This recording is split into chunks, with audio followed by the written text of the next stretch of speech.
Quando que o homem deve procurar um urologista sem que ele tenha um problema? Quando tem um problema específico, vai procurar. Mas quando ele não tem o problema, ele deve procurar também, e com que idade? A partir dos 45 anos, se você tiver uma história familiar de câncer de próstata, ou se você tiver algum fator de risco maior para câncer de próstata, como por exemplo obesidade, como por exemplo fatores associados à raça pessoa afrodescendente que tem um pouco mais de risco. 45 para esses indivíduos e 50 para quem não tem história familiar. Isso é mais ou menos a regra. E você vai personalizando o rastreamento baseado em alguns critérios. O critério do exame de sangue, do PSA e do toque retal. Não existe rastreamento de câncer de próstata sem toque e PSA. É assim que tudo começa. Estamos de volta para mais um episódio do Mundo Real, conversa boa aqui.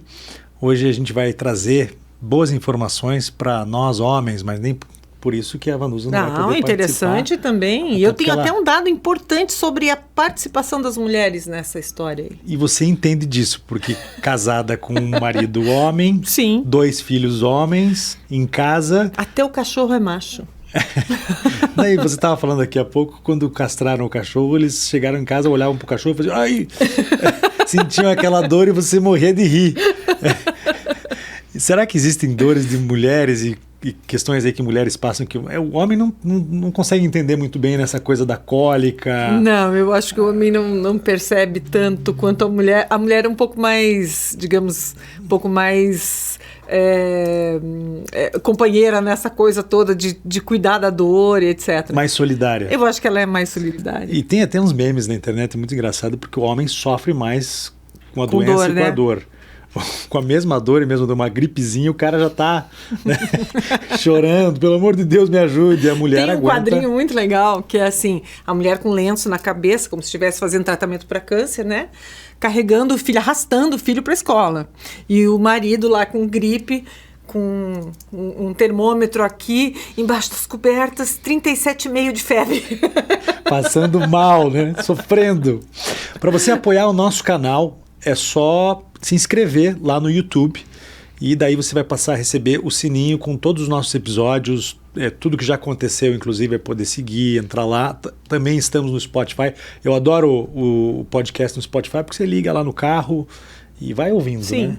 E aquilo que a gente sempre fala aqui, ouve um pouco, depois volta, daí outro dia ouve de novo, vai correr na esteira. Às vezes você quer ouvir de novo, né? Eu estava contando agora sobre o outro podcast que eu acompanho, que eu vou ter que escutar de novo, porque eu quero pegar detalhes que eu não peguei nessa primeira vez. Isso que é bom do podcast, né? E a gente aprende mais, né? Essa parte eu não tinha ouvido. Puta, que legal, bacana. E ainda mais assuntos que têm a ver com o nosso dia a dia, que nos levam para o mundo real, né? Todos os dias, com soluções práticas para melhorar nossa qualidade de vida e também curiosidades que muita gente não sabe. Eu acho que hoje o podcast vai ser muito interessante porque trata-se da saúde do homem e o homem não vai muito atrás da sua saúde, né? Não. Demora mais. E é muito interessante para as mulheres também, porque de repente elas encontram informações para carregarem seus homens para o médico, para fazer exercício físico, enfim, para melhorar a saúde deles. E até porque é aquela história, o homem não gosta de pedir informação no trânsito, não tá perdido, o homem acha que sabe tudo, né? Conheço bem. Mas vamos lá, antes de eu apresentar o currículo, porque senão daqui a pouco ele vai embora, só tá a gente conversando aqui, daqui a pouco se levanta e vai embora aqui, a gente sempre faz isso, Vocês não precisam mais de mim. Mas eu queria trazer aqui também uma informação legal, que é a nossa coluna do paranaportal.uol.com.br, Viva Bem no Mundo Real. A gente reproduz o que a gente faz aqui, a gente traz conteúdo dos nossos convidados, se o assunto é urologia, né, ou saúde do homem, por exemplo, a gente leva lá uma coluna sobre isso, inclusive trazendo aquilo que o nosso convidado trouxe aqui para deixar registrado. E desta curiosidade que alguém entra lá, pode, né, também seguir o nosso canal ou clicar no canal que está disponível também no Paraná Portal e assistir o podcast completo. É uma degustação, né? É um teaser, vamos dizer. Uma provocação do que a gente faz aqui. Bom, ele é formado pela Universidade Católica do Paraná, fez residência médica em urologia pela Santa Casa de Curitiba, Fellow em Urologia Oncológica no Hospital Sírio-Libanês de São Paulo. Tem o título de especialista em Urologia no Conselho Regional de Medicina, membro titular da Sociedade Brasileira de Urologia, membro titular da Confederação Americana de Urologia, membro internacional da Associação Americana de Urologia, mestre em Clínica Cirúrgica pela Universidade Federal do Paraná, doutor em Clínica Cirúrgica pela Universidade Federal do Paraná. Mas que currículo, hein? Que Uau. currículo. Dr. Francisco Pegoretto, seja bem-vindo. Boa noite, prazer imenso estar aqui e espero poder retribuir a todos um pouco do meu conhecimento ao longo dos meus anos tratando de pacientes com doenças urológicas. Eu tenho certeza. Com certeza vai trazer muito... Agora, acho que uma coisa que não está aqui, que acrescenta muito no teu currículo, é da cidade onde você nasceu, né? Você é do interior do Paraná, região oeste, Medianeira? Medianeira, eu sou medianeirense. Sou filho de gaúchos, mas nasci em Medianeira. E teu pai era capixaba? Meu pai é capixaba, que foi muito novinho pro interior do Rio Grande do Sul e de lá migrou para o oeste do Paraná, naquele período em que os gaúchos foram crescendo ao longo do oeste do país, né? Uhum. E então meu pai era um dos pioneiros da cidade chamada Medianeira. E sua família foi para lá para trabalhar na lavoura ou no comércio? Inicialmente na lavoura, mas... E você fugiu? Eu fugi. Se arrepende de ter fugido da lavoura? Não, eu acho que... Da vida tranquila do campo, por exemplo? Hoje a gente quer voltar. Hoje a gente quer voltar para a vida tranquila do campo, né? Mas naquela época, eu vim estudar em Curitiba com 14 anos e nesse período a lavoura era difícil, era puxado. E o pai soube orientar, soube mostrar o caminho de como é difícil trabalhar na terra, o quanto era difícil, né? Então o caminho naquele momento foi pensar em estudar. E o oeste do Paraná, em 1982, tínhamos Cascavel como um centro que já para estudar. Mas eu acho que a opção por Curitiba foi mais atraente e me proporcionou uma possibilidade de crescimento dentro do que a cultura do estudo traz. Agora, foi que interessante. coragem, né? 14 anos, deixar o filho estudar. O Rogério Tavares foi mais ou menos assim também, ele contou aqui para nós, né? E eu fico pensando como mãe, né? Meu Deus do céu, eu ia ficar doida. A gente não vê isso com tanta frequência. Hoje, né? Hoje, nos dias de hoje. Outro dia foi um amigo do meu filho em casa, com 15 anos também, colega dele na escola, ele é de Roraima. Tá sozinho aqui, morando sozinho. Não é uma coisa muito comum. A gente falou, cara, venha aqui, fique aqui mais com a gente, passe os fins de semana com a gente aqui, tadinho dele, né? Mas no passado isso era muito comum. Muito comum. Hoje também tem universidades no interior também, como o senhor mesmo disse. Mas o teu pai, agricultor, ensinando vocês a trabalhar na roça, capixaba, meio gaúcho também, como é que foi para ele isso? Ele incentivou ou foi uma coisa difícil? Ele incentivou, sempre incentivou eu e meus irmãos a estudarem e a gente percebia que naquele momento não era todo mundo que tinha acesso a boa educação, né? Então aproveitaram. A colonização italiana, alemã do sul do Brasil, ela sempre foi uma colonização muito braçal, de trabalhar muito, né? E eu acho que as gerações subsequentes foram seguindo os caminhos de tentar uma vida melhor no sentido do trabalho braçal daquele momento, né? E o estudo sempre foi um grande caminho para você evoluir. Eu acho que ainda hoje a informação ela é fundamental, né? E o acesso ficou muito mais fácil e portanto, essas histórias de sair muito cedo de casa, de morar em pensionatos, repúblicas, colégios internos, são coisas que ficaram para trás, né? Será que a gente protege demais os nossos filhos? Não tenho dúvida disso. Porque eu também fui embora, eu fui com 18 anos, tinha acabado de fazer 18 anos, meu filho quer fazer um intercâmbio agora, vai fazer 16, fazer um intercâmbio, eu tô morrendo de medo. É? Mas eu fui, como é que eu posso ter medo? Eu fico me questionando. Tem que deixar. Tem que deixar. Claro, eu acho, tem que deixar. Vai quebrar cara em alguns momentos, que ótimo, mas vai aprender. É. Vai aprender, é vivendo que a gente aprende a viver, né? Isso mesmo. Isso mesmo. Agora, saúde do homem, vamos lá. Pois é, vamos falar sobre saúde do homem, mas como é que chegou a urologia aí pro Francisco, que saiu de casa cedo, quis estudar medicina? Como é que chegou na urologia? Tiravam muito sarro de você quando você escolheu? É porque ninguém queria? Não. Na verdade, a urologia é uma especialidade muito atraente, porque ela é uma especialidade clínico-cirúrgica. Então, ela é uma especialidade que parece pequena, porque você pensa habitualmente no trato urogenital masculino. Sim. Né? Mas você tem que lembrar que o aparelho urinário, ele também é feminino. Né? Uhum. E essa especialidade, ela é fragmentada em subespecialidades. Então, você tem dentro da urologia, você tem a uroginecologia, que trata especificamente dos problemas mais femininos. Estou falando de infecções de repetição, de incontinência urinária, de prolapsos pélvicos. Tem a andrologia, que lida mais com a sexualidade. Você tem a área da infertilidade, que na masculina pertence à urologia. Você tem a área da uro-oncologia, que é a qual eu faço. Você tem a área relacionada à endurologia, que é o tratamento da litíase, das pedras, dos cálculos, que se desenvolveu muito nas últimas décadas. Então, é uma especialidade muito ampla e ela tem o viés cirúrgico. Então, você, ao fazer medicina, você vai, depois de terminar os 6 anos de medicina, escolher uma especialidade. E essa especialidade, às vezes, ela começa, por exemplo, dentro da área cirúrgica. Você vai fazer cirurgia geral, 2 ou 3 anos, e depois você vai para uma especialidade dentro da área cirúrgica. E aí que entra a urologia. Para mim, foi muito importante, porque eu sempre gostei muito da área de câncer. Então, a urologia, há 25 anos atrás, ela criou um caminho da uro-oncologia. Tá?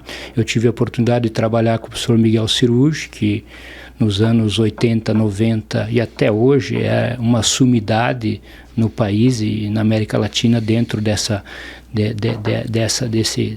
parte da medicina, e preencheu muito aquilo que eu queria, que é uma especialidade que tem muita clínica e tem a área cirúrgica.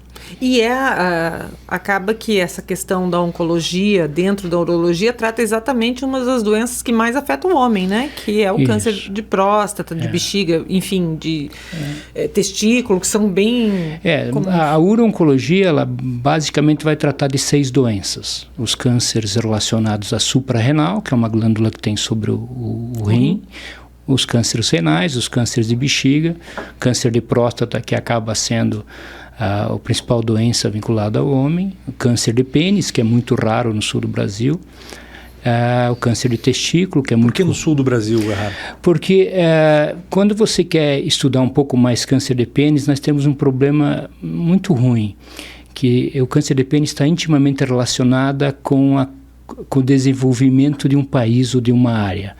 Tá? Então, o câncer de pênis tem... Só pedir uma gentileza para o senhor, que o relógio está batendo na mesa e daí atrapalha um pouquinho o som. O câncer de pênis está muito relacionado a baixo nível cultural socioeconômico. Então, se você quer estudar câncer de pênis, você tem que ir para a África, você tem que ir, infelizmente, para alguns estados do Nordeste brasileiro. Nordeste. São cânceres raros. O câncer de pênis está muito relacionado à má higiene, está relacionado ao tabaco, está relacionado ao HPV. Tá? Então, no sul do Brasil, a gente vê muito pouco câncer de pênis. Tá? Você não vê, a nível da comunidade científica mundial, grandes estudos em câncer de pênis, porque você quase não vê câncer de pênis em países desenvolvidos e que promovem a evolução da ciência, né? Então, esse é um problema dessa patologia. Mas o câncer de próstata é o câncer mais comum no homem. Algumas estatísticas revelam que em torno de 1 a cada 9 homens nos Estados Unidos vai desenvolver esse tipo de câncer. E ao você nascer menino, você tem uma chance em 40 de morrer de câncer de próstata. Então, é uma doença muito frequente. Em 2021, 258 mil casos novos de câncer de próstata nos Estados Unidos e em torno de 34 mil mortes de câncer de próstata. Nossa, é alta a incidência. É mais alto que o câncer de mama na mulher. Tá? Então, é uma doença que tem uma alta prevalência, uma alta incidência, e ela ainda está relacionada a problemas também culturais, de o homem de não ser tão acessível do ponto de vista de ser voluntário a buscar os cuidados, diferente da mulher. A mulher sempre é um exemplo, e quando a gente quer falar para estimular os homens, a gente fala às mulheres e não aos homens. Todos os anos ao ginecologista. Porque a gente quer que as mulheres estimulem os homens a ir ao urologista, né? Mas a gente falou sobre isso, inclusive, no início da conversa, que tem o Novembro Azul, que tem algumas ações aí que têm estimulado. E eu acredito que o grande receio, o grande medo do homem, o homem não cuida da saúde mesmo, nunca. Ele não quer fazer os seus exames, eu percebo isso. E eu era assim também. Eu não queria fazer meus exames porque eu sabia que eles estavam ruins. O colesterol estava alto, enfim, eu teria que fazer alguma coisa da minha vida. Né? Eu achava que eu precisava fazer antes para depois fazer os exames, porque daí eles estariam melhores e eu não ia sofrer tanto. E muitos são assim. Agora, quando o homem ouve falar, hoje pelo menos, na questão do câncer de próstata, a coisa muda um pouquinho. Ele passa a se preocupar um pouquinho mais. Ele morre de medo do câncer e morre de medo também do exame. Das duas coisas. Quando chega a uma certa idade, acho que depois dos 40, começa a pensar, porque esse assunto passa a estar frequente nas rodas de conversa de amigos. Não, eu já fui, eu já fiz e tal. E quando mais cedo, não, você não precisa ir ainda, você não precisa ver isso ainda e tal, porque não está na hora ainda, você não tem idade para isso. Então, será que é um alerta para muitas outras doenças também? É um alerta para o homem? Olha, tem a questão do câncer, mas você tem que se cuidar mais. Sem dúvida. Ao ir ao urologista, você vai ter a oportunidade de fazer um rastreamento de outras doenças relacionadas ao trato urinário, né? É o que acontece com a mulher, né? A mulher vai ao ginecologista, a ginecologista acaba funcionando como uma clínica geral também, né? Mas e desde o homem cedo a mulher então, eu li numa coluna daquele Jairo Bauer, sabe? Que tem coluna. Isso, em rádio, TV, exato. E ele trouxe um dado da Sociedade Brasileira de Urologia que o menino adolescente, ele tem 20 vezes menos chances, digamos assim, de procurar um urologista do que uma menina procurar o ginecologista, para você ver como é muito cultural. Que nós temos que atuar. Quantas vezes quando que o homem deve procurar um urologista e sem que ele tenha um problema? Quando tem um problema específico, vai procurar. Isso. Mas quando ele não tem o problema, ele deve procurar também? E com que idade? Como é que funciona? Quando a gente está pensando especificamente em próstata, você tem os guidelines americanos e europeus que têm pequenas diferenças, mas como mensagem à população seria: a partir dos 45 anos, se você tiver uma história familiar de câncer de próstata, ou se você tiver algum fator de risco maior para câncer de próstata, como por exemplo obesidade, como por exemplo fatores associados à raça pessoa afrodescendente que tem um pouco mais de risco. 45 para esses indivíduos e 50 para quem não tem história familiar. Isso é mais ou menos a regra. E você vai personalizando o rastreamento baseado em alguns critérios. O critério do exame de sangue, do PSA e do toque retal. Não existe rastreamento de câncer de próstata sem toque e PSA. É assim que tudo começa. Um é complementar ao outro? Um é complementar ao outro. Mas primeiro o PSA para depois o toque? Na verdade, os dois exames juntos, no sentido de interpretação conjunta. O urologista tem que olhar os dois exames. As pessoas acreditam que o PSA isoladamente serve. Infelizmente não serve. Existe uma fatia de indivíduos que têm PSA muito baixo, às vezes mais baixo do que 1, quando a média de uma maneira global é 2,5, mas existem homens com PSA menor que 1 que podem ter câncer de próstata. E um dos grandes problemas do câncer de próstata é que é uma doença totalmente silenciosa. A imensa maioria dos homens que têm câncer de próstata localizado não sentem absolutamente nada. Só quando já está mais avançado. Quando está avançado. A hiperplasia, o crescimento prostático benigno, costuma dar sintomas mais precoces do que o crescimento maligno, o câncer de próstata, né?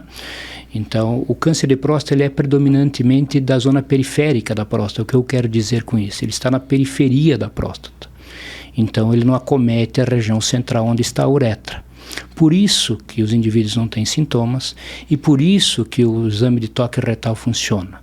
Por quê? Porque a zona examinada é a zona periférica posterior. É ali que está habitualmente 80% dos cânceres de próstata. Mas não, essa informação é boa, eu queria repetir e reforçar. Então, porque eu já ouvi de médicos, inclusive, eu não fiz os exames. Então, com 45 anos tem que fazer os 2 exames. 45 a gente usa para quem tem história familiar. Para histórico familiar. Histórico familiar ou fator de risco maior, como a raça vinculada à afrodescendente e a obesidade. São indivíduos que devem cuidar um pouquinho antes. Tá? É óbvio que às vezes você tem o interesse do ponto de vista voluntário. Né? Então, às vezes o rastreamento ele é usado, os conceitos de rastreamento são usados em saúde pública, mas nada impede de que alguém comece a fazer exames antes. Meu pai teve câncer de próstata, eu comecei a fazer exame de próstata aos 41 anos. Histórico de câncer ou histórico de câncer de próstata? Boa pergunta, excelente pergunta. Câncer de próstata, com certeza, mas você tem algumas alterações genéticas, antigamente conhecidas como as mutações, que podem estar relacionadas ao câncer de próstata e outras neoplasias. Exemplo clássico, câncer de mama. Famílias que têm câncer de mama têm maior incidência de câncer de próstata. Câncer de ovário, câncer de pâncreas e câncer de colo. Se você tem alguma dessas doenças na família, talvez valha a pena você começar um pouco antes fazer o exame de próstata. Tá? E habitualmente é um exame uma vez por ano, e o exame de próstata é um exame de 5 segundos. Né? Então, é um exame extremamente simples. Não tem nada daquilo que falam. Nada do que se criou ao redor do exame, tá? E o fato da gente nos últimos anos estar brincando muito com isso, na minha opinião, não, eu acho que tem ajudado muito. Tem ajudado?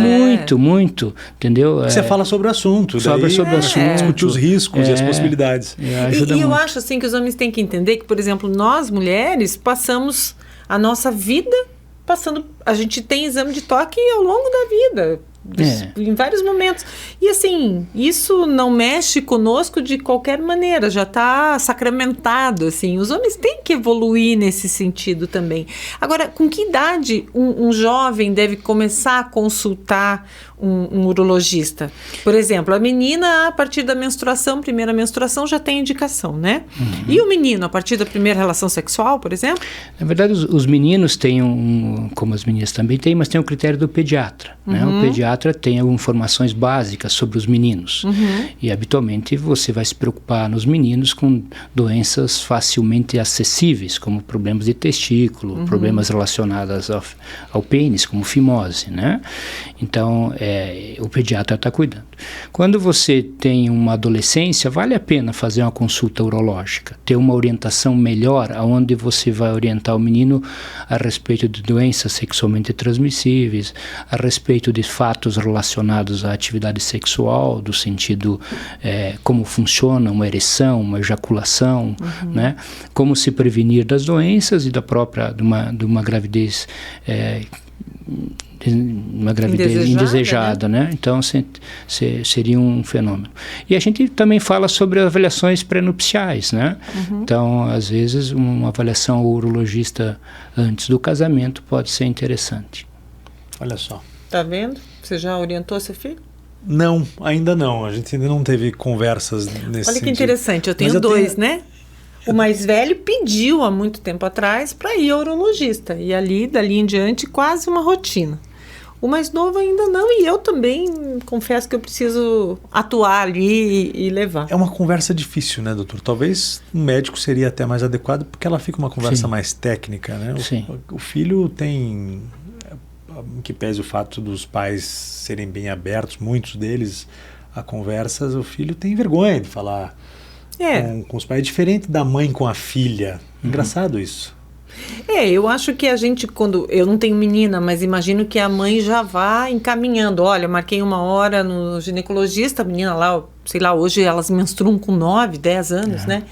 Já leva e já começa todo o processo de se cuidar, aprender a se cuidar. E com os meninos a gente, como não tem essa linha de corte, que no caso das meninas é a menstruação, fica um pouco mais difícil, né, doutor? Sem dúvida.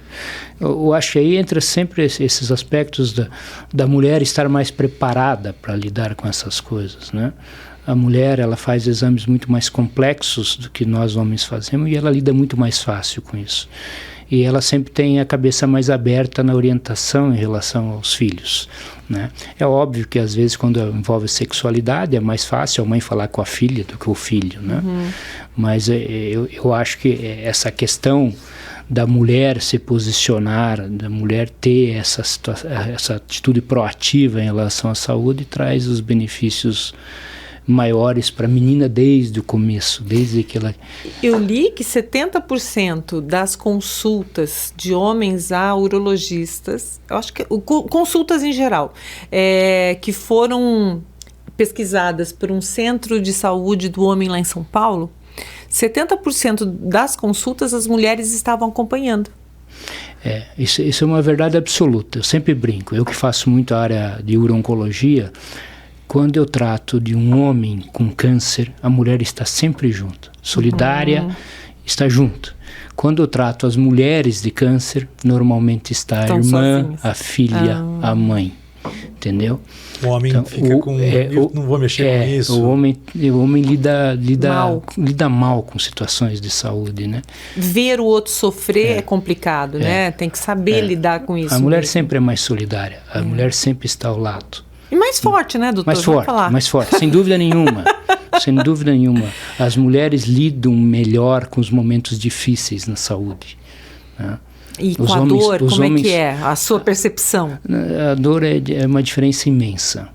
Imensa. As mulheres têm uma tolerância à dor muito maior. Não sei se isso é um aspecto cromossômico, se é um aspecto do parto, se é um aspecto... Então, um dia eu li que tem a ver com a dor do parto, que a mulher já é preparada para sentir dor naturalmente. Então, digamos, né, a nossa formação como mas mesmo antes, sexo feminino. Sim, a formação antes de ter filho. Porque mesmo antes de ter filho, a mulher já é forte para a dor. Sim, não, ela já... Assim, a mulher veio ao mundo já preparada para sofrer a dor do parto, digamos.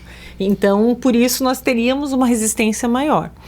Eu achava que eu não teria resistência à dor, porque se me fizesse assim, eu já gritava. Ao longo da vida, eu descobri que eu sou bem tolerante. Você vai ficando, né? Vai trabalhando isso, vai exercitando isso, dependendo das situações que você passa. Mas, doutor, eu queria voltar um pouquinho lá no câncer de próstata. A gente falou da prevenção, dos exames, de procurar o médico. Mas quais são... Vamos dizer que essa pessoa já tenha passado de fase, já esteja se envolvendo em algum risco da doença. Quais são os sintomas? Alguns sintomas. Os sintomas específicos de câncer de próstata estão muito relacionados à doença avançada. Tá? Então, dor pélvica, às vezes dor óssea, obstrução, né?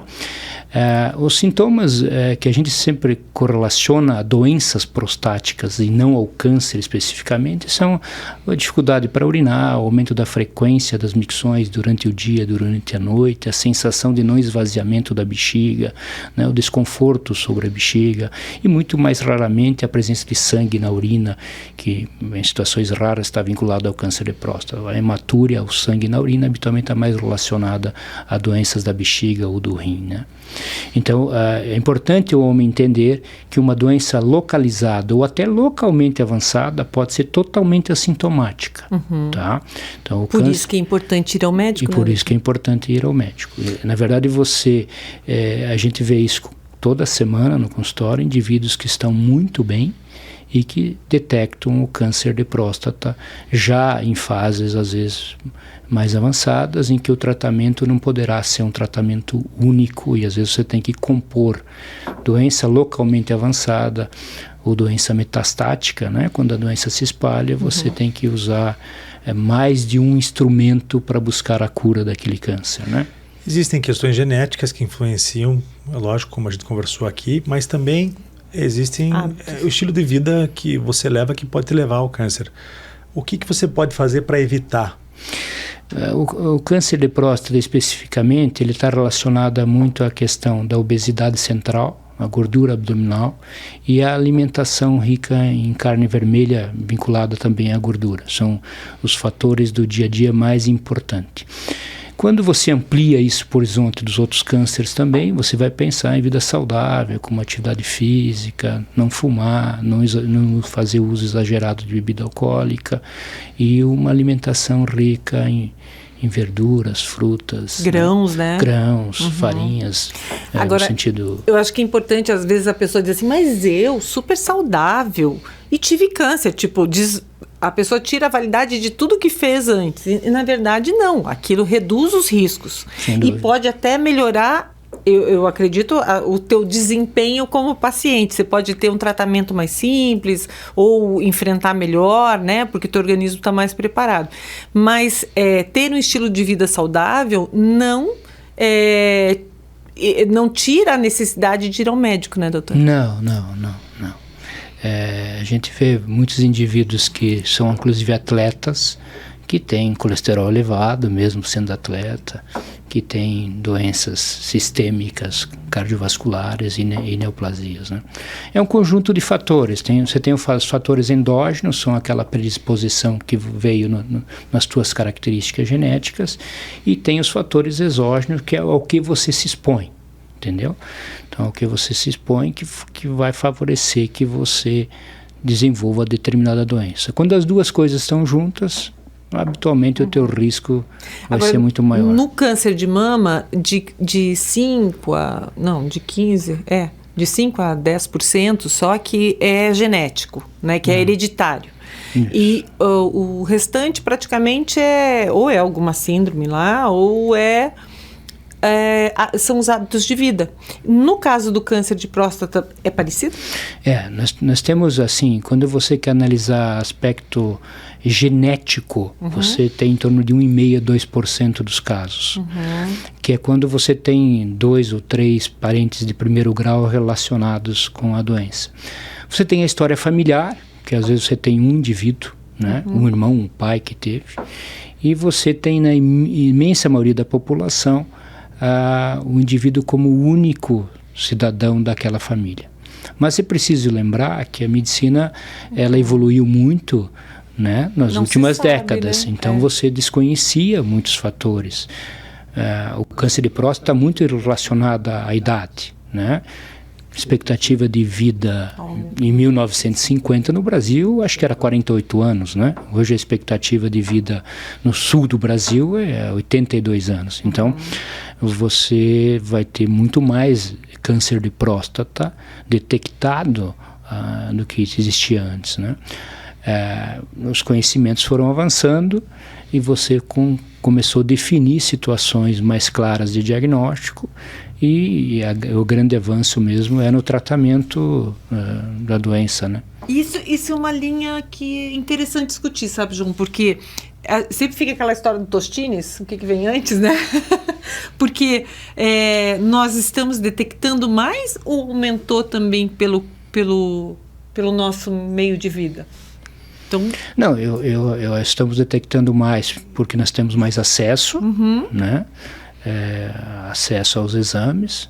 Nós temos nessa situação, alguns tumores estão relacionados claramente ao envelhecimento, né? Os processos degenerativos favorecem alguns tipos de câncer, né?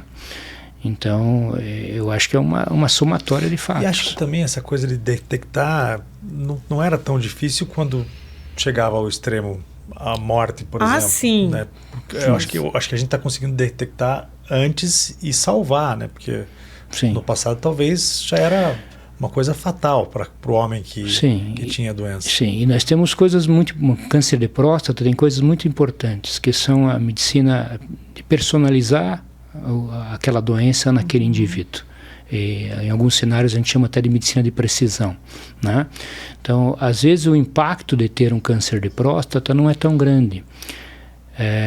Para surpresa de alguns indivíduos, até 30% dos cânceres de próstata que a gente vê atualmente a gente não trata, independente da idade. Esse era um conceito vinculado a homens mais velhos, que às vezes não se necessitariam tratar um câncer de próstata.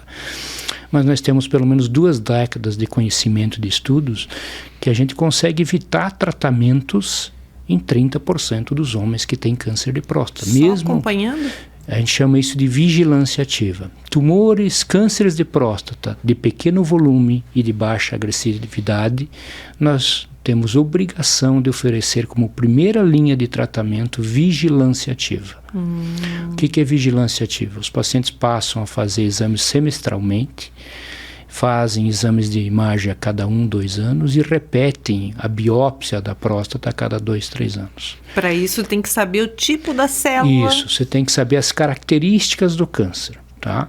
E você pode empregar nisso até a avaliação de alguns marcadores de progressão de tumor. É só acompanhar, sem medicamento? Sem acompanhamento nenhum. Isso surpreende muita gente. Sem medicamento? Sem medicamento nenhum. Você não trata o câncer, você detecta esse câncer e ele não necessita ser tratado. Fica cuidando dele.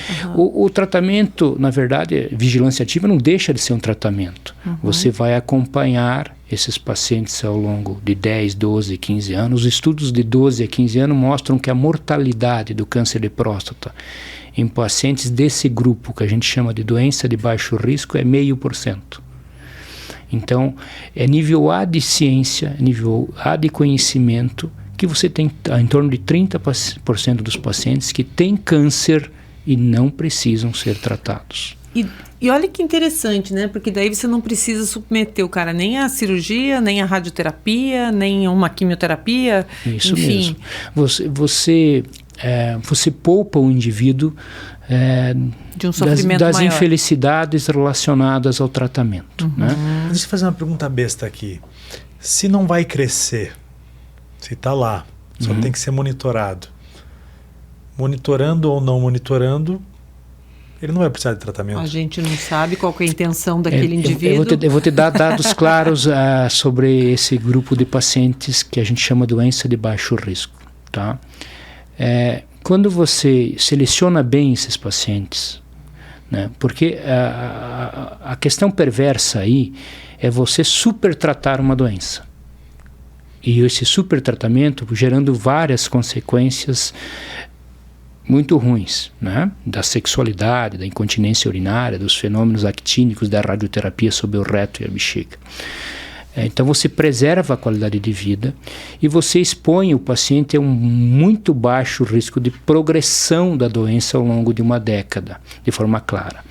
Os números que a gente passa para esse grupo de pacientes, lembrando que são só 30% dos casos, você não pode fazer isso em todo mundo, você vai permitir que esses indivíduos vivam sem as complicações do tratamento e os números são muito claros. Em torno de 2/3 desses pacientes vão viver de 10 a 15 anos sem necessitar de nenhum tratamento.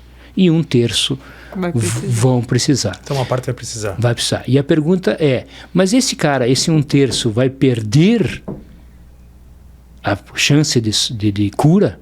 Se ele for bem acompanhado, se ele for um indivíduo bem selecionado, a perspectiva de cura dele é exatamente igual 5 anos depois do que no marco zero, quando ele detectou a doença. Entendeu?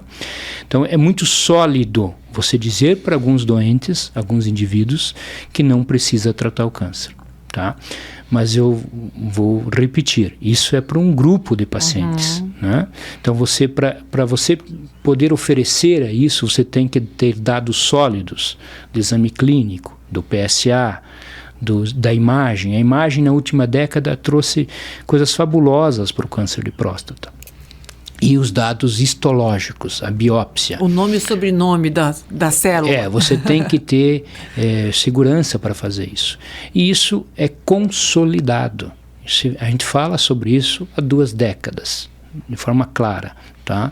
Todos os urologistas têm pacientes, mesmo jovens, até com menos de 50 anos, que a gente oferece esse tipo de tratamento. Agora, doutor, o homem tem muito medo do tratamento. Né? Ele tem medo justamente dessas consequências que, principalmente no passado, eram ainda piores, né? Então, os homens têm medo de perder o controle de esfíncter, né? Tem medo de ficar impotente. Como é que está hoje? Qual é a relação aí percentual? Dá para dizer para eles, cara, vai lá que você tem uma vida legal depois. Na doença localizada ou até localmente avançada, onde a gente habitualmente tem 2 grandes pilares de tratamento, que é a cirurgia radical ou a radioterapia, você teve uma evolução muito grande diminuindo as sequelas. Tá? Então, na cirurgia, nós passamos da cirurgia aberta para a cirurgia laparoscópica e no país hoje, há 14 anos, se faz cirurgia robótica. Tá? A cirurgia robótica ela diminuiu o sangramento, ela melhorou alguns tempos para o cirurgião, tempos cirúrgicos, e ela trouxe menos sequelas em relação aos estudos quando a gente compara as cirurgias dos anos 90. Né? Então, hoje o que a gente passa para os pacientes é que o risco de incontinência numa cirurgia radical, na cirurgia do câncer de próstata, não confundir com as outras cirurgias, é em torno de 2 a 3% dos pacientes vão ficar incontinentes, usando fralda, perdendo urina. A questão da disfunção sexual é mais complexo de falar. Por quê? Porque tem alguns critérios que não estão só relacionados ao ato cirúrgico. Elas estão relacionadas à idade do paciente quando vai enfrentar a cirurgia. Como ele está sexualmente antes da cirurgia. Quais as doenças associadas que estão relacionadas ao desenvolvimento de uma disfunção erétil. Tá? E até um impacto emocional, psicológico também, por estar enfrentando a doença também, é difícil do homem. Perfeito. A gente vê isso no dia a dia. Às vezes os pacientes saem da cirurgia com uma disfunção erétil psicogênica. E todos os pacientes que são operados são preparados para uma reabilitação da função sexual ao longo de 18 meses. Tá? Olha que interessante. E assim, a gente tem os protocolos para melhorar a qualidade de rigidez ao longo de 18 meses. É o tempo médio esperado para você ter uma boa reabilitação da função sexual.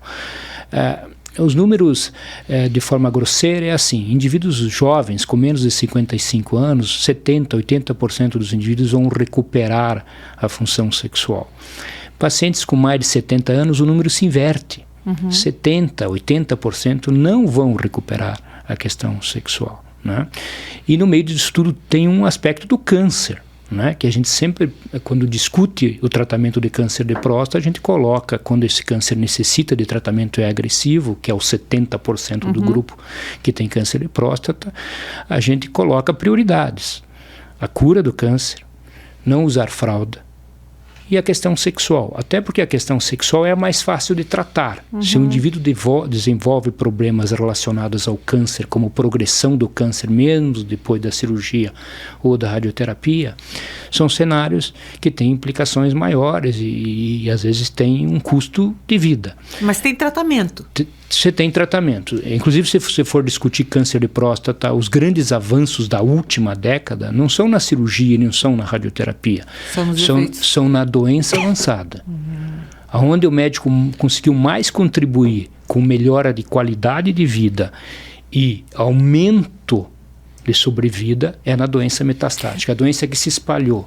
Né? Na última década, nós temos drogas via orais, vocês conhecem como quimioterapia via oral, que não é bem isso em câncer de próstata, mas que aumentaram a expectativa de vida de 4 a 5 anos. Não, mas eu digo em relação à disfunção erétil, porque é o que mais afasta os homens dos consultórios, né? A disfunção erétil, grande parte desses pacientes que ficam com disfunção erétil após o tratamento vão responder às drogas via orais. Então, que muitos homens usam depois já dos usam 50, sem precisar. Sem precisar. Tem jovens usando sem precisar. Né? Você tem as drogas vasoativas, que são as injeções intracavernosas. Você tem, em último caso, até as próteses penianas. A gente sempre mostra aos pacientes que a coisa mais fácil de resolver é a função sexual. Né? Boa pergunta aqui. E esses jovens que têm usado esses medicamentos via oral, Viagra, como é que é o nome de outro? Não sei. Não sei. Na verdade, a gente pode falar dos nomes, não os nomes comerciais, mas a sildenafila, a tadalafila, né, a vardenafila, são drogas... Isso pode trazer algum tipo de dependência, algum transtorno? Ou até mesmo o próprio câncer? O câncer não. Tá? Mas assim, o grande medo que nós temos disso é a dependência psicogênica dessas drogas, entendeu? É o menino de 30 anos que não sai mais... Transar sem tomar um azulzinho. Ele fica inseguro, em ansiedade de desempenho. Esse é o medo que nós temos. Tá? É óbvio que existem efeitos colaterais dessas drogas, mas elas são efeitos que não são tão frequentes. Tá? A gente se preocupa... com alguns dados como, por exemplo, cefaleia, que acomete em torno de 20% dos indivíduos que tomam, a dor de cabeça. Você tem mialgia, dor muscular. 5 a 7% dos indivíduos podem ter dor muscular. Você pode ter fenômenos da vasodilatação, esses remédios são vasodilatadores, então a sensação de calor facial, a orelha quente, congestão nasal, um pouco de dispepsia, tá? Essas drogas, de uma maneira geral, são muito seguras. Eu vi numa comédia, o cara tomou Viagra e não teve jeito de desanimar, doutor. Ele teve que ir para o hospital. Isso acontece?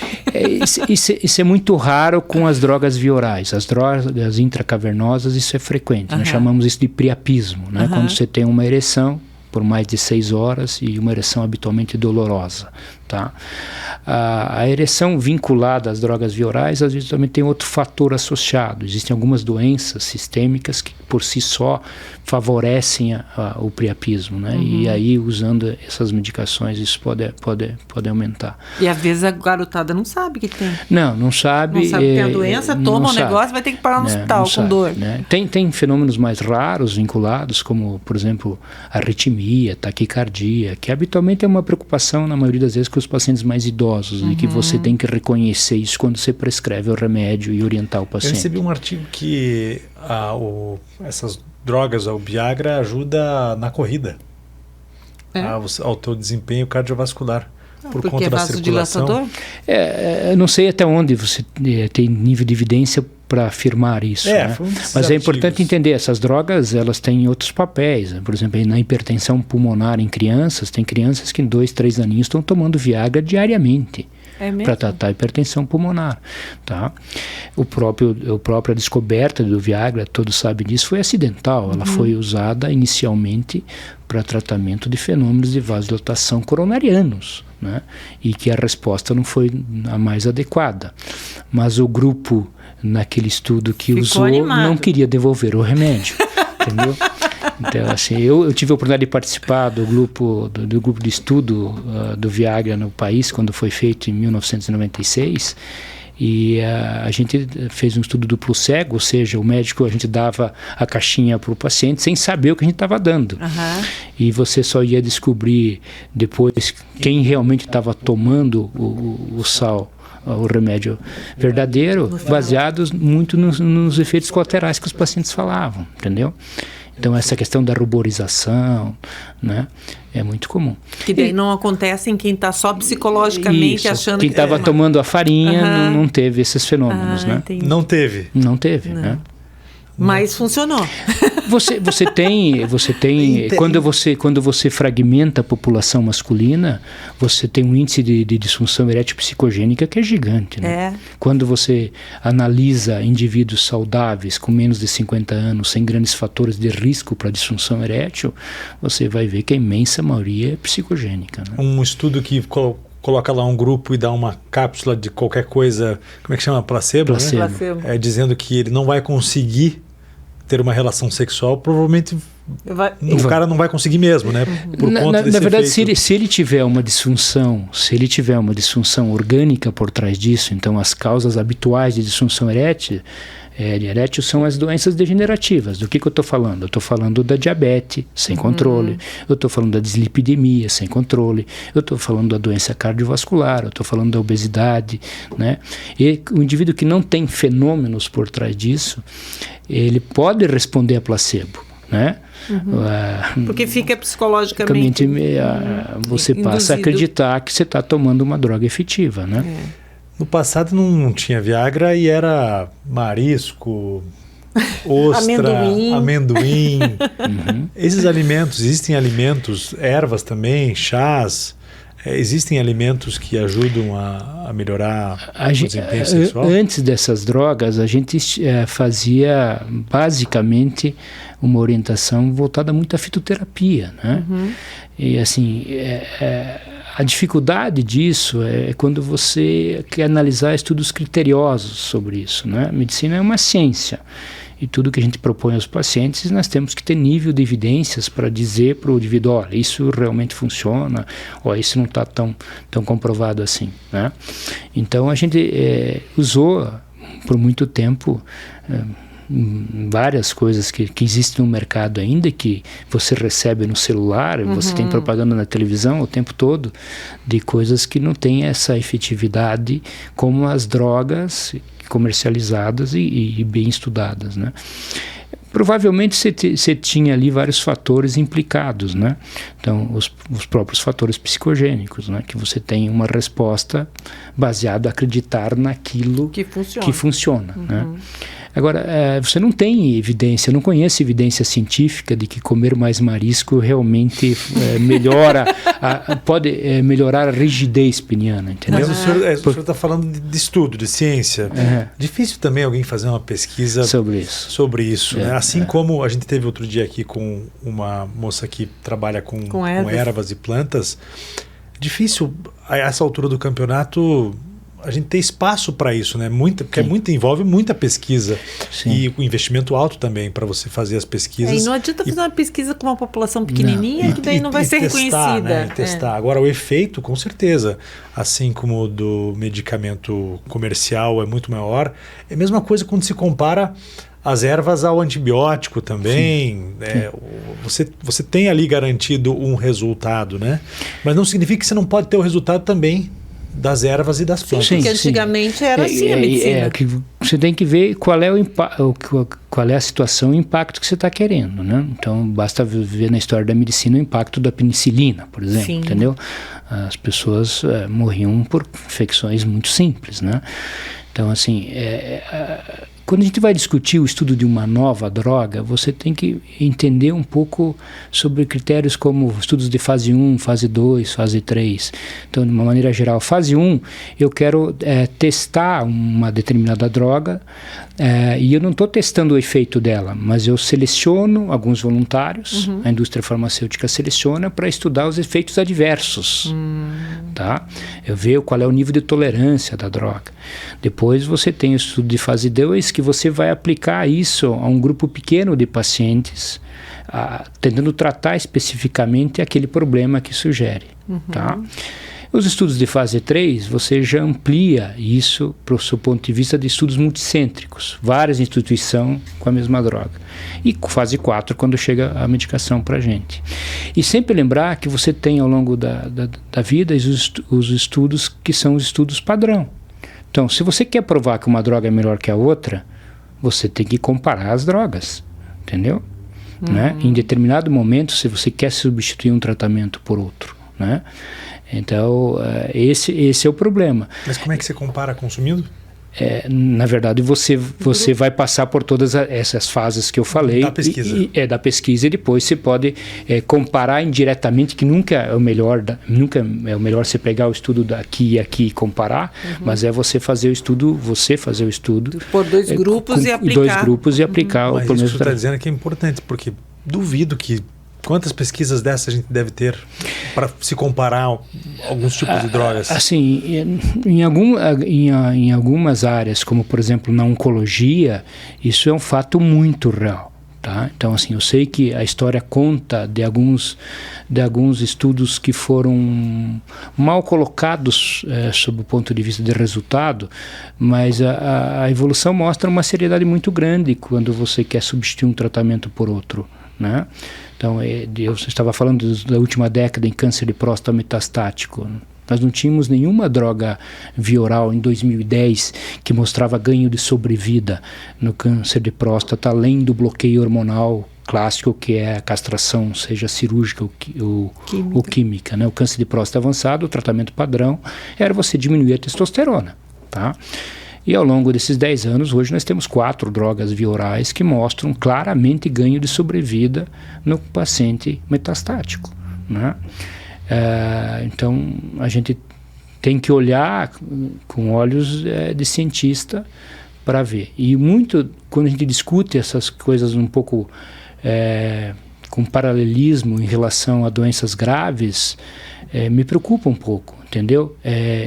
Eu acho essencial ter uma boa alimentação, eu acho essencial ter, do ponto de vista de ter o chazinho, de ter, mas assim, você querer comparar o nível de evidência científica de uma droga que foi desenvolvida com todos os crivos. Não, com certeza. Com coisas às vezes alternativas. E que eu acho que não pode substituir, não pode substituir. Ela tem que vir integrado, assim. Veio, e é bom que veio, né? A droga tá aí, até aqueles que são defensores das ervas, das plantas, né? Dos tratamentos naturais, da medicina alternativa, os que se aprofundam no tema, afirmam que as drogas vieram, foram bom, elas ainda bem que vieram, né? Mas oferecem daí outras alternativas. E eu acho assim, marmelada na hora da morte também não funciona, né? Eu acho que elas funcionam mais como uma medida preventiva, talvez. Sim. Olha, eu já discordo, porque, por exemplo, se a gente olhar lá no site do MD Anderson, que é o maior, acho que a gente considera um dos melhores centros americanos de tratamento de câncer. Né? E os Estados Unidos é o que está mais avançado na pesquisa, não? Na verdade, a gente teria que daí definir do que nós estamos falando, né? Mas assim, lá, se você entra no site, você vai ver que eles oferecem 200 tipos diferentes de atividades ou tratamentos complementares. Então, ali você vê que por exemplo, hoje já se sabe que o yoga tem uma questão lá, cientificamente já foi provada e tal, que faz alterações celulares. Por exemplo, no calor, a pessoa consegue secar uma roupa molhada lá nos Pirineus, sei lá onde. Aí você começa a ver que tem alguma... Eu acho que essa união é que é o grande lance, né? Agora, jamais deixar de fazer um tratamento tradicional por conta... Eu, pelo menos, eu penso assim, eu acompanho algumas pacientes que desistiram, por exemplo, de cirurgia, mas pagam um pedágio grande por isso, né? Estão aí ainda. Na verdade, o tratamento complementar sempre é bem-vindo, entendeu? Você proporcionar um bem-estar e uma perspectiva de circuitaria cerebral, que você vai ter uma melhor evolução, você está contribuindo para coisas boas. Só sempre. Por pensar. No aspecto mental, principalmente, do bem-estar da pessoa. E você, habitualmente, se você vai usar fatos relacionados à natureza, você vai estar fazendo a coisa certa do ponto de vista alimentar. Não faz sentido eu fazer só o tratamento e falar para o indivíduo continuar se expondo a coisas ruins, entendeu? Não é porque eu já tratei o câncer de próstata que eu não tenho que dar conselhos a respeito de uma dieta mais adequada para o indivíduo ao longo da vida. Então, nesse sentido, eu acho que você tem muitas coisas boas. O grande medo do médico ortodoxo convencional é exatamente o que a Vanusa falou, os indivíduos que mudam, que abandonam o tratamento, às vezes não fazem da melhor forma adequada, no ponto de discutir ciência pura. Se você pode oferecer dados claros ao paciente, que você consiga traduzir ao paciente a importância daquele tratamento, para que ele não misture as situações, entendeu? A gente tem avanços na ciência que, né, todos nós recebemos que na área médica 30, 40 artigos por dia no celular de coisas que vão acontecendo, e você vai tendo que se aprimorar. Não é nem no celular hoje, né? Hoje a gente recebe daqueles cookies que tem na internet, você entra, o tempo todo, você entra no Google e pesquisa lá câncer de próstata, vai te aparecer os pacientes às vezes chegam na consulta com um nível de conhecimento que você se surpreende, entendeu? Então, isso é bom ou ruim? Eu particularmente gosto muito disso, tá? Mas é óbvio que isso não pode se traduzir em ansiedade demasiada ao paciente, e temos os problemas da má informação, entendeu? O indivíduo que ele capta na internet a má informação. Qualquer coisa, entendeu?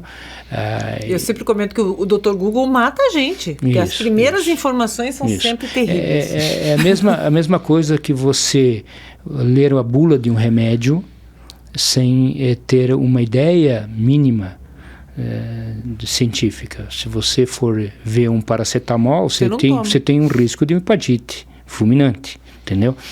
Então você tem que ter um pouquinho de cuidado. O que eu acho é trazer ao quem você confia, escolher o bom médico e você discutir com ele algumas informações. É óbvio que às vezes não dá para fazer isso numa consulta toda, porque se o paciente vier com 42 artigos, fica difícil.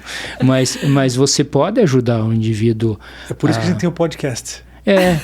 Eu acho que seria fantástico buscar, isso. Né? A saber buscar. Eu sempre comento com as pessoas, você tem que saber pesquisar. Se você não sabe, melhor não pesquisar, conversa com o médico. Não, mas o senhor já respondeu várias perguntas aqui, foi muito legal. Agora o senhor falou da natureza, de coisas boas que o alimento natural nos traz. O senhor também está pensando em morar no sítio, trabalhar no sítio? Gostaria muito. A gente foge do interior e depois quer voltar para o interior. Né? Na verdade, eu acho que ao longo a humanidade está passando um momento muito difícil, né? E isso trouxe muitos problemas. Nós evoluímos muito em relação às melhoras de condição física, na longevidade, mas nós não nos preparamos para viver melhor, para finitude, entendeu? Então, assim, a medicina está fazendo isso também. Nós estamos fazendo as pessoas viverem muito sem se perguntar em determinado momento até onde eu tenho que continuar fazendo isso, entendeu? E eu acho que a vida simples, ela gera pessoas mais saudáveis mentalmente, entendeu? A ansiedade de desempenho que a gente criou para a nossa geração e para a geração dos nossos filhos, ela é perversa, entendeu? E nós vamos pagar um preço por isso, entende? Então, isso que nós moramos num país ainda que é um pouco mais aberto, inclusive a confraternização, a convivência em comunidade. Somos mais calorosos. A gente trouxe aqui um jornalista, advogado, especialista em esporte, e a gente falou sobre a história da Copa do Mundo e o efeito que ela tem nas nossas vidas, aquela coisa de se unir, assistir o jogo. Feriado, nós temos muitos durante o ano, a gente curte, está com a família. Agora, países mais rigorosos, existem muitos outros mais rigorosos, talvez os traumas sejam ainda maiores. Quando eu estava na faculdade, se falava muito no Japão, nos índices de depressão no Japão, mas hoje Estados Unidos, Alemanha, outros países da Europa também não ficam mais frios, muito longe disso, né? Eu brinco, apesar de eu ser um especialista em urologia e me dedicar muito à uro-oncologia, a quantidade de pacientes em que nós temos que tratar a doença orgânica associada a uma alteração psíquica é imensa. Eu ia perguntar isso. É imensa. Como é que o paciente chega, porque o homem por si só ele já é mais ansioso, eu creio, não tenho dados sobre isso, mas me parece, né? Acho que o homem guarda mais. Ele segura mais a informação. Ele, por exemplo, e daí chega uma hora que estoura. Mas quando ele chega, por exemplo, para tratar uma doença que é grave, um câncer, como é que é isso? Como é que ele lida com a dor, lida com a dificuldade, com as perspectivas, às vezes nem sempre são o que ele quer. Como é que é? Nós podemos falar disso de forma generalizada, né? Todos nós temos indivíduos que são mais preparados para situações difíceis, né? Tem indivíduos que conseguem lidar com grandes obstáculos, com racionalidade, com espiritualidade. Então, esses indivíduos sempre vão melhores, né? O que eu acho é que o homem, ele tem, que eu acho que veio desde as cavernas, nós temos uma dificuldade de cicatrização. Eu não estou falando de cicatrização da pele, do músculo, eu estou falando de cicatrização interna da alma.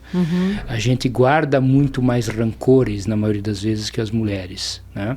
Porque o orgulho é maior também. Talvez dividir porque seria... Não, eu acho que nós temos vários fatos pesados aí. Um deles é a masculinidade, entendeu? A questão do ser o homem, de ser o forte, que nós não somos, né? E achar que você não vai ficar doente. Você tem aquela ideia, ou pelo menos ainda você tem menos, mas de um mantenedor da família, um indivíduo que tem que estar à frente, né? E isso mostrou para a gente ao longo da vida que nós vivemos pior. E nos momentos difíceis nós lidamos de maneira mais desajustada com os problemas, né? Não é à toa que a gente vive em média 8 anos a menos que a mulher. Cálculo simples, né? Então, se expõe mais, né? Tem mais trauma, tem mais trânsito, mas tem muito mais doença degenerativa que as mulheres, né? Então, assim, os homens lidam, sem dúvida nenhuma, com mais dificuldade com o diagnóstico do câncer. E na minha área isso acaba pesando mais, porque envolve sexualidade. Sim. Outro estigma do menino, né? Que é ser um macho, né?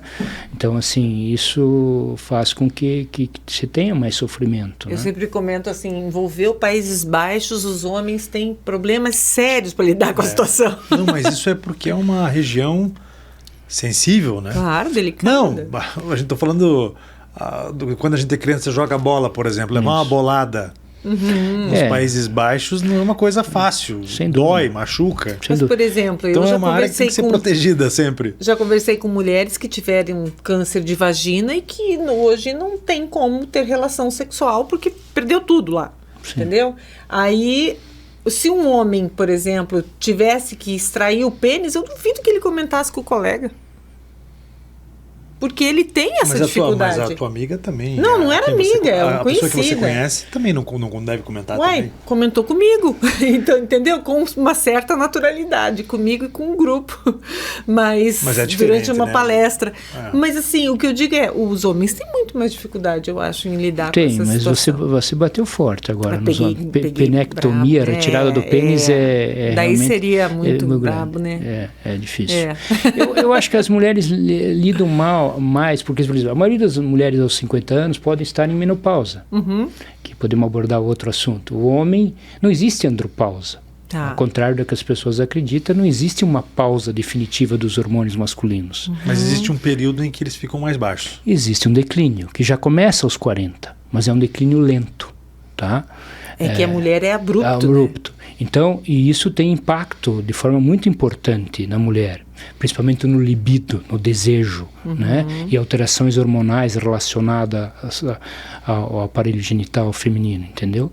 E às vezes elas não precisam perder a vagina para não ter condições anatômicas para ter uma atividade sexual ideal, né?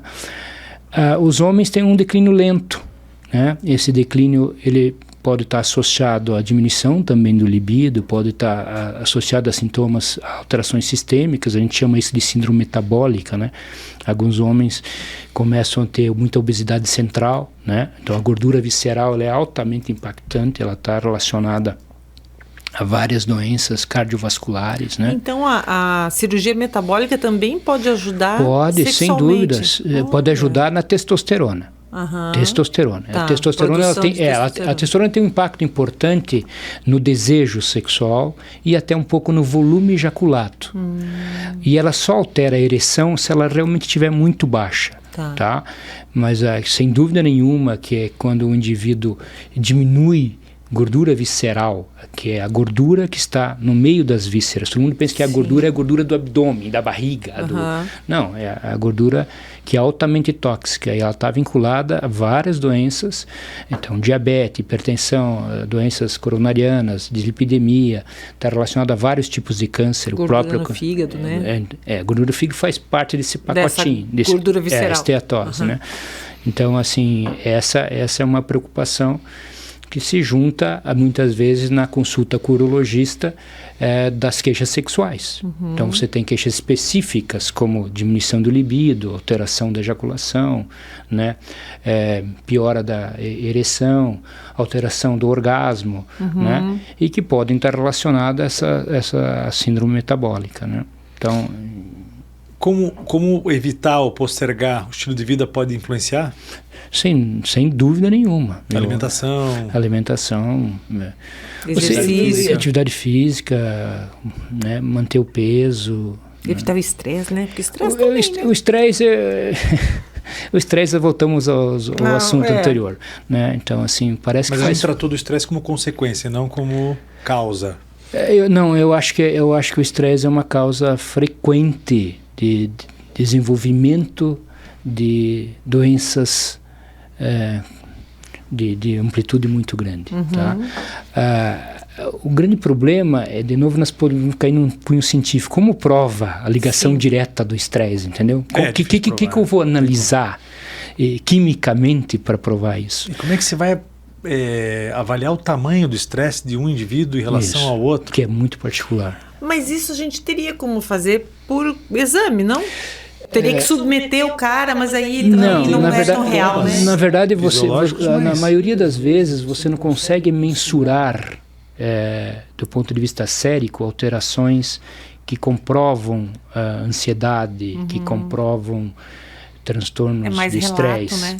Né? Você pode ter questões de serotonina, dopamina, então algumas drogas que se usam para ansiedade, depressão, estresse, que estão relacionadas à circuitaria cerebral, que eu chamo, você pode ter uma ideia disso, mas é um pouco mais complexo do que o médico que trata câncer. A gente lida habitualmente com coisas muito sólidas, né? Histologia, imagem, né?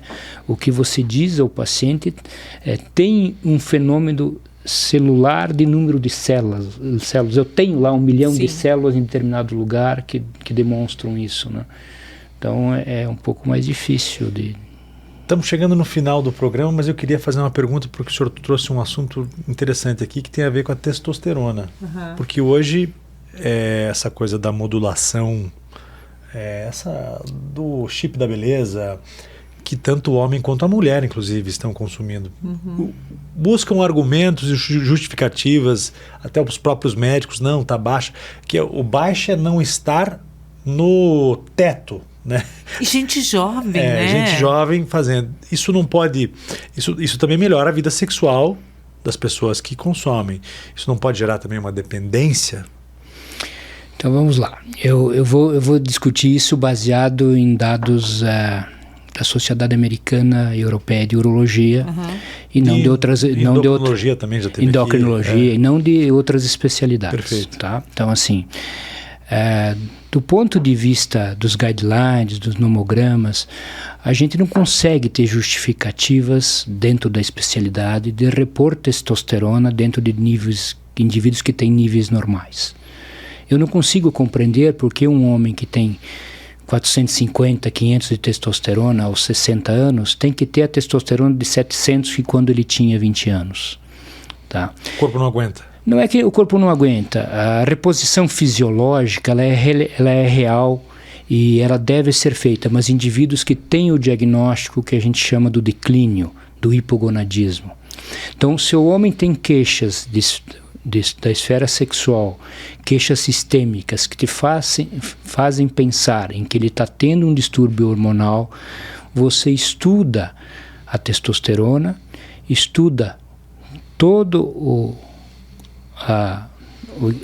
a estrutura hormonal. Então eu estou falando da hipófise testicular, do eixo da hipófise do testículo, e você discute com esse indivíduo se ele tem o problema do declínio. De uma forma geral, a gente usa 300 ou 350.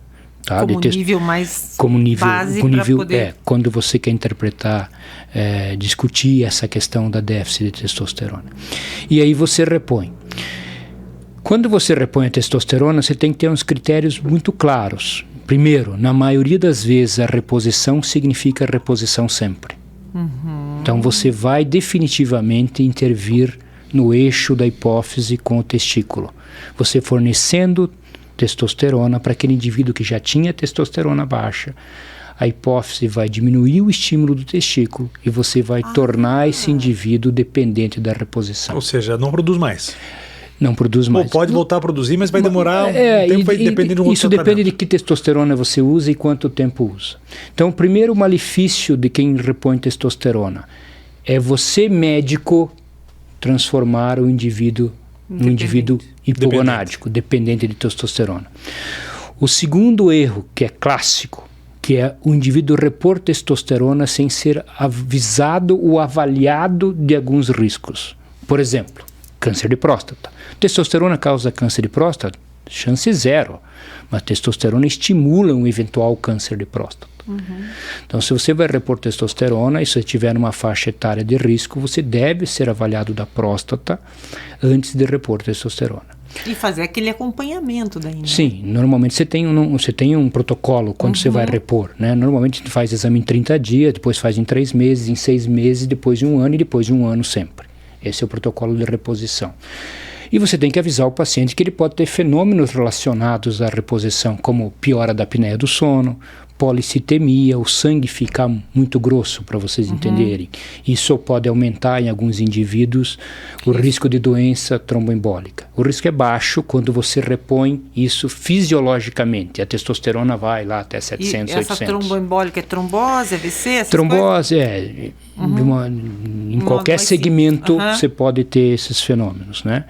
Você pode ter indivíduos que tenham, além da apneia, da policitemia, você pode ter interferência no eixo hormonal de outras situações, né? Então, falando da tireoide, da suprarrenal, que são mais raros, mas você pode ter problema. E o que a gente vê de pior nisso é os níveis suprafisiológicos da testosterona. Entendeu? Que são aqueles indivíduos que não vão querer com 700 de testosterona. É 2.800, 3.000, 4.000 de testosterona. Sério? E aí isso é doping. Né? Isso aumenta o risco de doença cardiovascular, né? Vocês têm exemplos de atletas que tiveram doenças graves, infartos jovens, né? Relacionados à reposição suprafisiológica. E pode alterar o comportamento também? Pode. A agressividade costuma estar relacionada à testosterona, mas não é um fenômeno que a gente vê tanto. Tá? A gente não discute tanto isso no consultório, até porque a gente não faz níveis de testosterona suprafisiológicos, né? Então você tem a reposição de testosterona convencional, ela está relacionada a drogas injetáveis, ou a PETs, ou a gel, né? A cremes dermatológicos, e você vai ajustar isso dentro do que é o perfeito para aquele indivíduo, né? E o corpo pode também se defender, da mesma forma que o senhor colocou aqui bem do gatilho, que deixa de existir para produzir mais testosterona quando você está consumindo ou injetando ou está liberando de outra forma.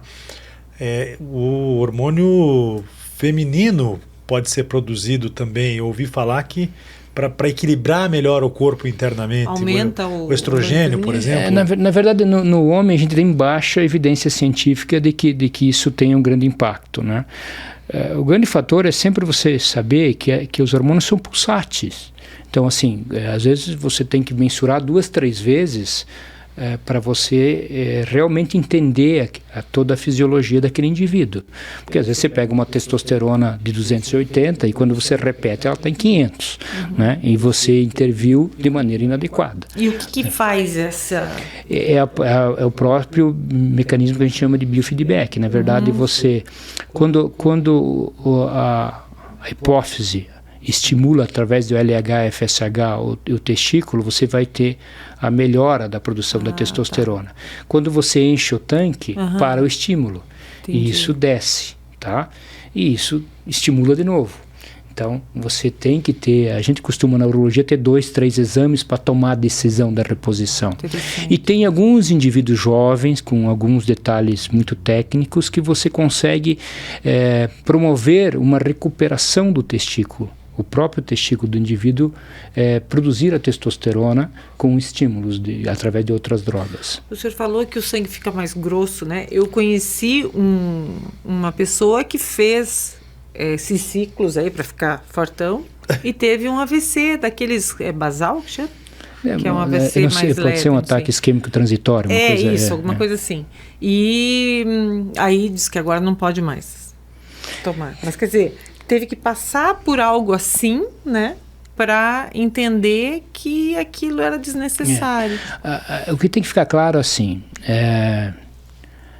os estudos mostraram nas últimas 2 décadas claramente que vale a pena repor testosterona para quem precisa. Precisa, né? Mas precisar é quanto? 300. Então a gente leva em consideração a questão clínica, então os sintomas relacionados, eu estou falando não especificamente... Não é só um número, eu estou falando especificamente do homem. Sim, né? claro. Tá. Mas assim, a gente fala de sintomas específicos que envolvem a esfera sexual e estamos falando de sintomas inespecíficos, que é mais difícil definir. O indivíduo está desanimado E ele acha que o problema é a testosterona. Ele tem perda de massa muscular, mas ele acha que é a testosterona o problema. Então, você analisa clinicamente o indivíduo, você raciocina em cima desse eixo hormonal, nunca num exame só, ou situações muito especiais, e você tenta encaixar aonde ele está tendo distúrbio.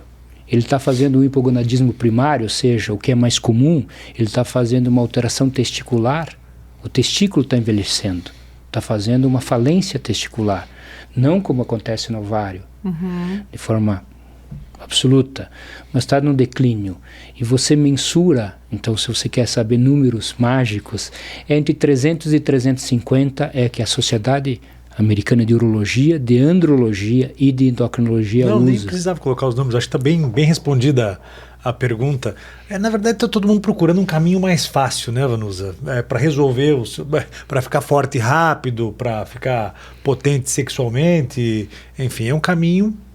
Claro que quando existe a necessidade... São coisas diferentes, mas são porque casos, daí você avalia... Não são muitos casos, eu acredito. E o problema é o seguinte, daí o cara vai no médico, vai lá visitar o senhor lá, o senhor faz todo esse exame clínico e também pede os exames de sangue para analisar os números e tudo. Acho que ele não precisa. O senhor chega à conclusão que não precisa, e de fato não deve precisar mesmo. E aí o cara vai lá... Mas daí ele tem um médico que vai atender, que vai falar, não, o cara não quis te dar, ele não sabe nada, eu vou te dar. Porque trabalha com esses outros números. Mas não existe uma fiscalização do conselho em cima do que está ocorrendo hoje com essa coisa da modulação e do hormônio, o chip da beleza e mais essas outras coisas aí? Eu acho que deveria. Tá? Eu acho que, eu acho que as entidades médicas são muito falhas nisso. Tá? Deveria ter um cuidado extremo com isso. Né? Então, esse cenário é um cenário habitual, é um cenário altamente rentável, tá? Com certeza.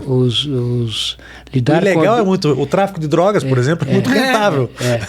Lidar com a beleza, com a estética, com essa questão hormonal, sim, é muito mais rentável que cuidar de um doente. Sem dúvida. Tá? Muito mais rentável. E muito mais simples do ponto de vista até emocional do profissional. As pessoas pagam, né? gastam.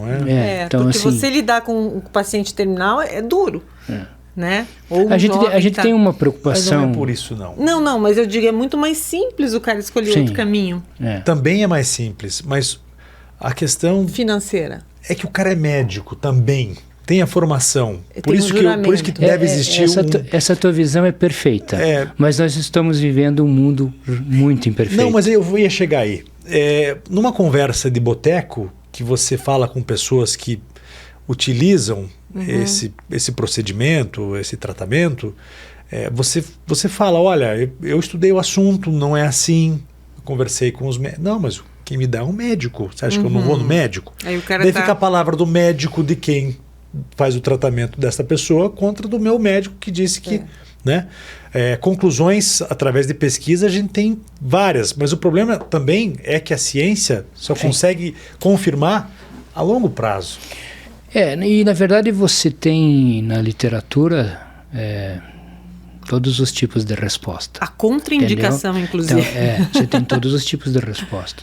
Então, depende de onde você busca informação.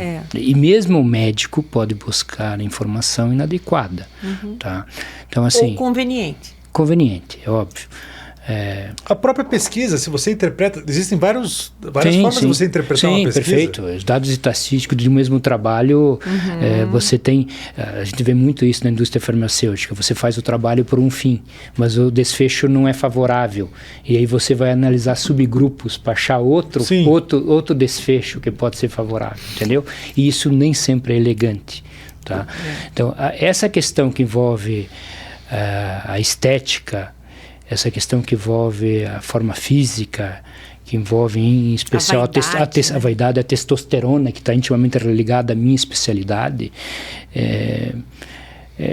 a gente tem grandes preocupações com isso. O urologista, ele acaba tendo que se posicionar e ele tem a defesa nos estudos clássicos de literatura. Tá? Então, se você for buscar a literatura alternativa, a literatura que não está nas melhores revistas médicas, você não vai achar.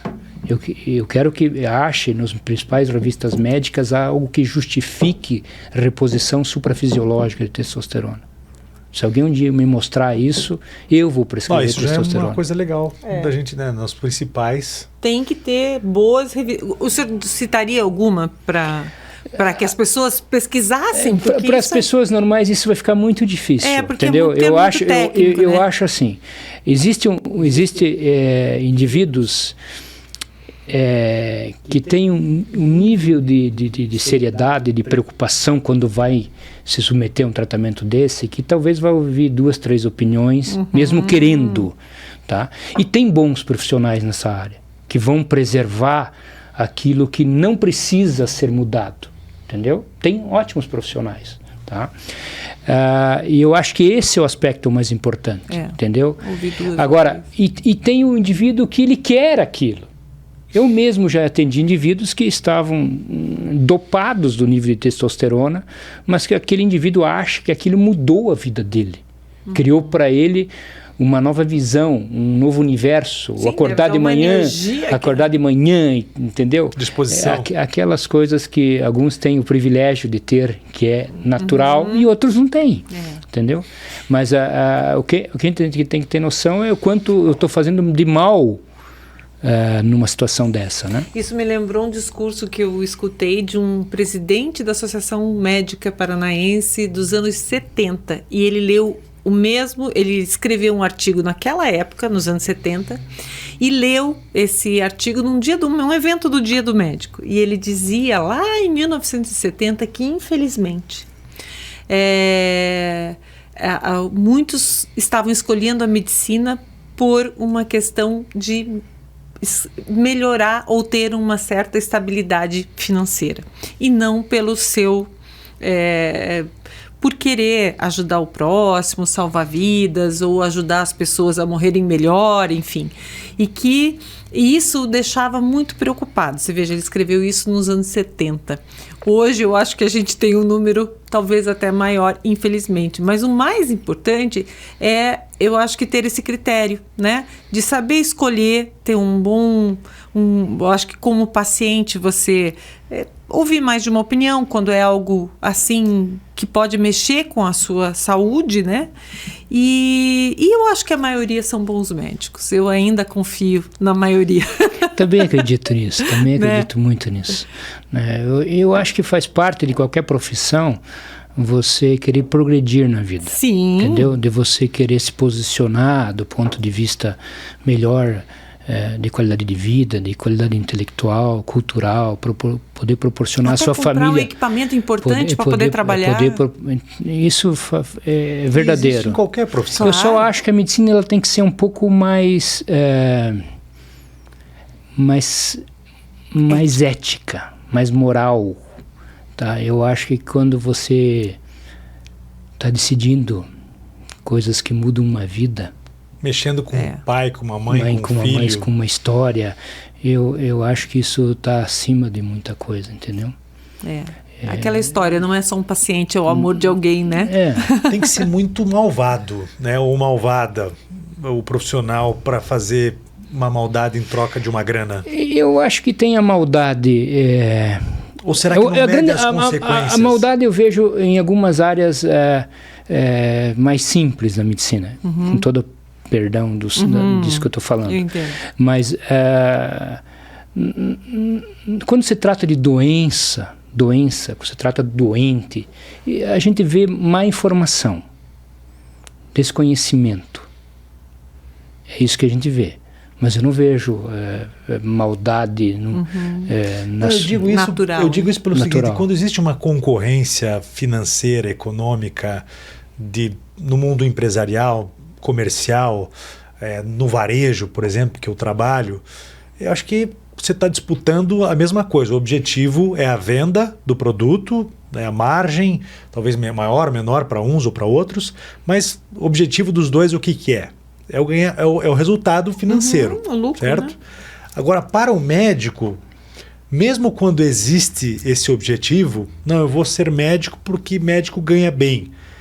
Eu tenho que colocar em risco a vida daquela pessoa que me procurou para dar a ela um resultado, eu pensar só no dinheiro e não pensar nessas consequências, eu tenho que ser muito frio. Eu tenho que ser muito malvado. Né? Ou a pessoa não pensa nisso, a pessoa não chega a essa conclusão, ela fala, não, se ocorreu uma coisa negativa, não tem problema, não vai ser muito. Não, eu acho que assim, eu acho que o nível, por exemplo, os critérios para você tomar uma decisão dessa tem que ser muito mais pesadas para você teria que, desistir da primeira, desistir da segunda, desistir da terceira, desistir da quarta, pensando no aspecto puramente econômico, entendeu? Diferente de um negócio, por mais que todos tenham o seu valor. Eu acho que você deveria ter uma escala, para dizer assim, e aí você poderia selecionar melhor os seres humanos para determinada profissão. Seria bom, né? Entendeu? Mas isso é uma utopia, né? Eu entendo que existe também dentro da medicina o comércio existe a questão da competição, que é cada vez maior, porque nós temos cada vez mais número de médicos, mas que sem dúvida que teria que ter esse critério de seleção muito claro, assim, para você... porque afinal de contas talvez, eu não sei como você poderia dentro da imperfeição humana selecionar um indivíduo com mais ou menos caráter para escolher isso. Tinha que ser uma avaliação clínica do professor, né? Do professor dentro da universidade. Não formar o cidadão que ele... Isso é tentado durante 6 anos, mas difícil, né? Difícil, né? Assim... talvez a sensibilização seja o melhor. Então, acho que tem algumas escolas que já estão trabalhando mais a questão da humanização. E talvez pela sensibilização você consiga diminuir um pouquinho. Acho que você tem que criar critérios de seleção para o indivíduo e cada vez mais não é só a faculdade, é a formação posterior. Cada vez a faculdade está ficando pior, mas é os critérios de seleção posterior, né? E do ponto de vista de você restringir o acesso a indivíduos que talvez tenham que sejam malvados. Não, malvados é muito forte para mim, me assusta. Mas malvado tem em todo lugar. Olha na política, o que tem de gente malvada. Não, a política já... Na política eu acho que tem que fazer treinamento para isso.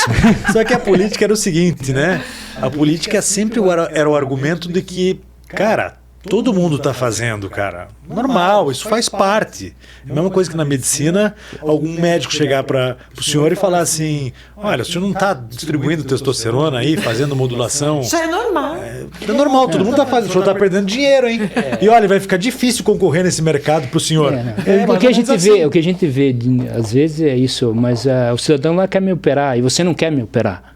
Então, às vezes você é pressionado por não ser agressivo. Sim, entendeu? Sem dúvida. Então, todo mundo faz. Mas aí entra essas questões da essência, do caráter, entendeu? O quanto é o teu consciência mesmo. O teu nível para transformar de comprometimento ali, né? Eu tenho uma amiga cirurgião plástico. A gente não está nem falando dos riscos, né? A gente está falando só uma questão de consciência, né? De chegar em casa. Ele perde paciente porque ele diz: você não precisa, não vou te operar. Vai em outro e opera, mas entendeu? É normal, infelizmente é assim. Aí ele mas esse cara é perfeito. Porque assim, eu jamais faria algum procedimento em alguém que não precisasse, mas eu vou fazer porque os outros 8 anteriores indicaram, entendeu? Né? Então, essa é seriedade. Obrigado, doutor. Muito, muito joia a nossa conversa aqui. Respondeu, esclareceu muitas dúvidas. Vai ser difícil, inclusive, da gente selecionar falas aqui, porque isso vai alimentar a curiosidade. Porque se o homem tem vergonha muitas vezes, ou dificuldade no médico, ele não tem vergonha de ouvir o podcast. E do mesmo jeito que ele vai no Google lá para, tô sentindo um negócio diferente aqui, ele vai entrar no podcast também para ouvir a tua conversa. Muito legal, muito obrigado mesmo. Obrigado por me proporcionar esse momento. Foi difícil achar uma data, viu? Obrigado por me proporcionar esse momento. Ela sabe que eu tenho um perfil mais quietinho, gosto de ficar no meu canto. E Mas a gente se entende que nesse mês de novembro a presença A gente da precisa urologista e falar. discutir um pouquinho sobre esse Já cenário não estamos mais masculino. no mês de novembro no podcast. Nós vamos, não tem problema, mas é por conta do mês que passou, na verdade. E assim, a gente tem que falar todo mês do ano, porque prevenção é todo dia, né? Todo dia, todo dia. Obrigado, doutor. Obrigado a Muito vocês. obrigada, até mais. Tchau, pessoal.